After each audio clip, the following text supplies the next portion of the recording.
महाराष्ट्रातील अत्यंत लोकप्रिय, खमंग आणि पारंपरिक पदार्थ म्हणजे अळूवडी. यासाठी पाणी स्वच्छ धुवून निथळून घेतलेले आहेत. जाड शिरा काढून घेऊया आणि पाणी लाटून घेऊयात.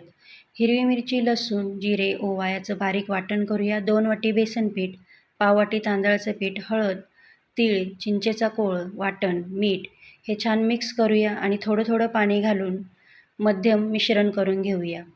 पाने उलटी ठेवूयात आणि शिरांच्या दिशेने हे मिश्रण आपण लावून घेऊया. दुसरं पान पहिल्या पाण्याच्या विरुद्ध दिशेत ठेवून त्यावरही हे मिश्रण लावूया. अशी 4 पाने एकत्र ठेवून मी छान वळकुटी बनवून घेतली आहे. 15 मिनिटे मोठ्या आचेवर या वळकुट्या आपण वाफवून घेऊयात.